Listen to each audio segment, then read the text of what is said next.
O processo de ensino-aprendizagem está intrinsecamente relacionado à sua forma avaliativa. Não é possível determinar sua efetividade sem critérios e mecanismos que estabeleçam esta avaliação. Sou Jardel Araújo, consultor educacional da rede UniFTC, pós-doutor em Educação por Competências, e quero mostrar a vocês agora como propiciar uma aprendizagem significativa por meio de avaliações somativas. Vem comigo! Para estudarmos então o processo de avaliação, deveremos diferenciá-lo quanto às suas modalidades e suas metodologias de aplicação. As modalidades apresentam-se de três formas: a heteroavaliação, onde o mediador da aprendizagem, que é o professor, ele avalia diretamente o sujeito de aprendizagem em diferentes mecanismos. A coavaliação, ela está diretamente relacionada à aprendizagem significativa pelo socio-interacionismo, onde os estudantes, o sujeito de aprendizagem, avalia seus pares neste processo. E não menos importante, o processo de autoavaliação, onde o estudante se identifica, se encontra no seu processo de evolução formativa educacional. Essas três modalidades, elas estão sustentadas nos pilares da educação. São o saber, que é o próprio conhecimento, e o saber fazer avaliado na heteroavaliação, o saber conviver avaliado na avaliação de pares da coavaliação, e o saber ser, processo de autoavaliação feito pelo sujeito de aprendizagem.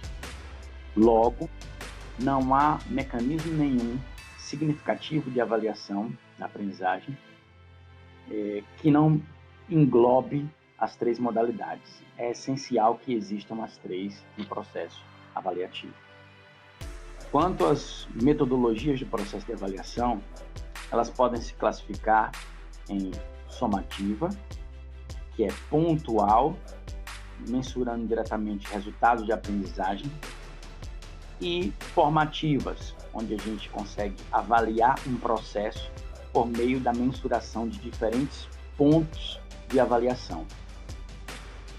Bom, nesse vídeo nós vamos abordar a avaliação somativa, tentando entender suas características e nuances. Na rede UniFTC, essa avaliação somativa se dá por meio da verificação de aprendizagem, as VA1 e VA2, cada uma valendo 30 pontos. Mas em qualquer verificação de aprendizagem, o foco tem que ser sempre uma aprendizagem significativa e desenvolvedora. Muito mais fortemente significativa para a somativa e desenvolvedora para a formativa. É imprescindível que não perca-se de vista que ela não pode ser utilizada isoladamente, a avaliação somativa, porque ela não vai conseguir mensurar as competências específicas delineadas no curso. Porém, ela tem pontos positivos com o trabalho de competências específicas gerais de formação, como tomada de decisão, como interpretação de texto, trabalhar sob pressão, a própria comunicação escrita. Além disso, para o processo ser significativo, elas têm que ser planejadas visando sempre os objetivos de aprendizagem definidos no plano de ensino da disciplina. Este, por conseguinte, já está alinhado com as competências específicas profissionalizantes definidas no projeto pedagógico. Com estas características em mente, vamos entender como avaliar por meio de uma avaliação somativa. Nós temos que responder algumas questões que vão nos ajudar a montar esse quebra-cabeça. A primeira é: o que meus estudantes devem ter aprendido antes da realização da avaliação somativa? O principal erro na hora de construir essa avaliação é quando o professor se baseia em conteúdos, quando ele se norteia pelos conteúdos para identificar quais são as questões ou as perguntas a serem feitas, quando, na verdade, os conteúdos devem ser só a matéria-prima para atingir o objetivo da aprendizagem. Aquele nível cognitivo definido no plano de ensino, aquele objetivo, ele deve ser o norte para direcionar como a questão vai ser construída. O segundo ponto é qual o grau de interdisciplinaridade que eu devo abordar na avaliação. A integração de conteúdos é essencial para uma aprendizagem significativa. Ela possibilita a construção de competências.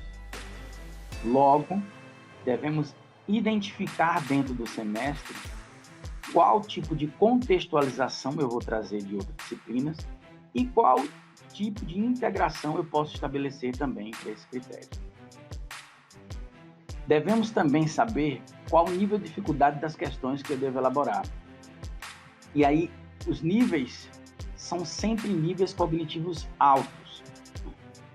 Por mais que para que o aluno demonstre que ele sabe aplicar ou avaliar ou analisar algo, ele tenha que entender aquilo. O nível de avaliação não é no entender, não é no conhecer, e sim em níveis altos. Porque como é que se avalia o conhecer? Pô, conheci você. Pronto, avaliei como? Não tem a possibilidade. Mas eu consigo avaliar uma análise, eu consigo avaliar uma criação, uma aplicação. Outra pergunta inerente é que tipo de questões eu devo escolher, objetivas ou discursivas na minha avaliação? Isso também está relacionado ao nível cognitivo. Especificamente quando são questões relacionadas à criação, quando o meu objetivo está relacionado à criação, as questões têm que ser discursivas. Questões objetivas, elas podem vir com análise de conteúdos, de aplicação de conteúdos, com avaliação de parâmetros, com aplicação de conhecimentos, com seleção. Agora, para a criação, somente questões discursivas são recomendadas. Após esses esclarecimentos, podemos aprender agora como elaborar questões. Para isso, eu construí uma base orientadora de elaboração de questões de avaliação somativa para direcionar vocês. 5 passos. Primeiro, apropriar-se dos objetivos de aprendizagem. Não posso construir nenhuma questão sem saber onde eu vou chegar, né? Onde o estudante deve alcançar. Está lá nos objetivos de aprendizagem definidos no plano de ensino. Segunda etapa, definir o tipo de questão que será utilizada. Vai ser objetiva ou discursiva. Mais à frente eu mostro alguns modelos, alguns exemplos. Terceiro passo é constituir uma situação-problema. Ela é motivacional. Eu posso usar diferentes recursos, textos, figuras, tabelas, gráficos. A aprendizagem por etapas de Galperi diz que a motivação é essencial no processo de aprendizagem. Eu não posso atingir uma etapa mental sem ter passado pela motivação, pela etapa verbal e pela etapa material do processo de aprendizagem. Definida essa situação problema, eu vou criar um enunciado, onde eu vou correlacionar o saber com o fazer. Para esse enunciado, nós temos que levar algumas considerações no processo de construção. Primeiro, a comunicação, a questão tem que ser extremamente eficiente, clara, objetiva. Segundo, ela tem que envolver no enunciado raciocínio, reflexão, compreensão, relações, aplicação, uso da informação, menos memorização. É o que não deve ter nesse tipo de questão. Contextualize utilizando seus materiais de apoio. Então, aproveite dos gráficos, aproveite das figuras para criar um contexto significativo que motive o estudante a continuar a resolver a questão. Com esse enunciado, se a questão selecionada for objetiva, você deve elaborar alternativas contendo distratores, onde nós temos que levar em consideração que uma única resposta deve ser criada, correta, e as demais devem ter distratores, que são questões incorretas, porém elas não são questões absurdas, nem são questões que eliminam mutuamente umas às outras. Se a questão for discursiva, ou você já passou pelo processo de elaborar a questão com múltipla escolha, objetiva, você vai para o último passo na nossa base orientadora, que é relacionar as respostas esperadas, que são resultados da aprendizagem, com os objetivos inicialmente propostos. É a ideia da metacognição. o professor propôs uma questão para se atingir um certo nível e, ao final do processo, ele vai analisar se aquela resposta que ele espera daquilo dali, daquela pergunta, vai realmente demonstrar para ele se o aluno atingiu o objetivo de aprendizagem. Estes 5 passos dessa base orientadora devem ser seguidos para a elaboração de cada questão da avaliação somativa. Para finalizar, queria trazer para vocês agora exemplos de questões objetivas e de questões discursivas. As questões objetivas, elas apresentam-se de 4 formas. A primeira é a questão de tipo complementação, onde o enunciado é complementado por uma das alternativas descritas abaixo, como nesse exemplo aí, vocês veem. Há também questões objetivas do tipo resposta múltipla, onde há diferentes opções no enunciado e na resposta, que está encoberta aí, espera um momentinho. Pronto. Agora vocês estão vendo lá as opções. Ela sempre pode haver combinação de mais de uma opção do enunciado. Há também as questões do tipo interpretação, que é a mais comum que a gente utiliza em nossas avaliações, onde uma resposta tem que ser interpretado cada uma das opções e uma resposta correta é a que bate com a interpretação do enunciado. E temos uma das que caem com mais frequência no ENAD, questões do tipo asserção-razão, onde no enunciado, pelo contexto, você traz sempre 2 propostas que se correlacionam entre si, como um porquê, como um devido, como adicional, como aí está mostrando a opção 1 e 2, e as opções A, B, C, D, E são sempre essas mesmas, uma conexão do 1 com 2, um excluído, A2 entrando como resposta correta e falsa e etc. Sempre nessa mesma configuração. Esses são os 4 tipos de questões objetivas. Temos também questões discursivas, que aí é bem generalizado para botar como exemplo, mas eu trouxe uma que traz um enunciado duplo, 2 referências biográficas, onde eu trago aí catástrofes, fenômenos naturais, dados, não tem gráficos, mas tem dados a serem analisados, interpretados, e posteriormente dá um comando no enunciado solicitando 2 propostas de intervenção do ponto de vista socioambiental. Como eu já mencionei anteriormente, essas questões são exclusivamente quando o objetivo de aprendizagem é um nível cognitivo mais alto, de criação, ok?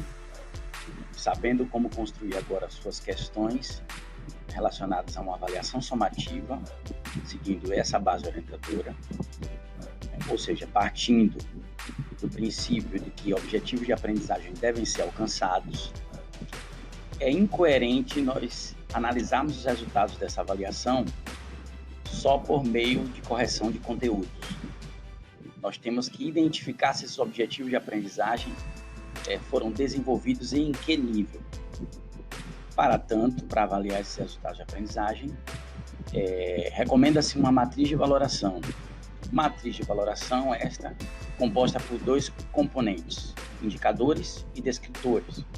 Para disciplinas que vocês ministram, cujo objetivo de aprendizagem já está coadunado com as competências específicas necessárias para o desenvolvimento do estudante, os indicadores são os próprios objetivos de aprendizagem e os descritores, em 5 níveis, de incipiente a excelente, são textos que descrevem e categorizam ou classificam o estudante no alcance desse objetivo. Então, vamos pegar um exemplo fictício de um aluno 1 aí, e uma questão na prova que vai ser avaliada por meio do alcance do objetivo, valendo 2 pontos. Se esse aluno 1, eu como professor corrigir e identificar que ele cria sequência clara e lógica para resolver problemas naquela questão, mas não consegue identificar consistência e classifico ele como proficiente, se a questão valia 2 e eu tenho 2 objetivos, se eu dividir igualitariamente o peso dos objetivos, Cada objetivo valer um ponto. Logo, ser proficiente no objetivo significa meio ponto. No segundo objetivo, vamos supor que o aluno chegou no nível avançado, então 0,75. Logo, para uma questão que vale 2 pontos, o aluno iria alcançar 1,25 pontos num processo de avaliação efetivo, pois está avaliando o que tem que ser avaliado, se o objetivo de aprendizagem, ou seja, se houve realmente uma aprendizagem no seu processo, em sua sala de aula, em seus momentos de aprendizagem diferenciados, e não está avaliando o conteúdo por si só. Mais uma vez, sou Jardel Araújo, consultor educacional da Rede UniFTC, e foi um prazer compartilhar conhecimento com vocês. Meu muito obrigado para quem me entendeu e meu muito obrigado para quem não me entendeu, mas teve paciência de ficar até o fim deste vídeo. E não se esqueçam, estes e outros vídeos vocês encontram no canal YouTube oficial da UniFTC ou em seu repositório de conteúdos para relacionamento docente. UniFTC, você em movimento.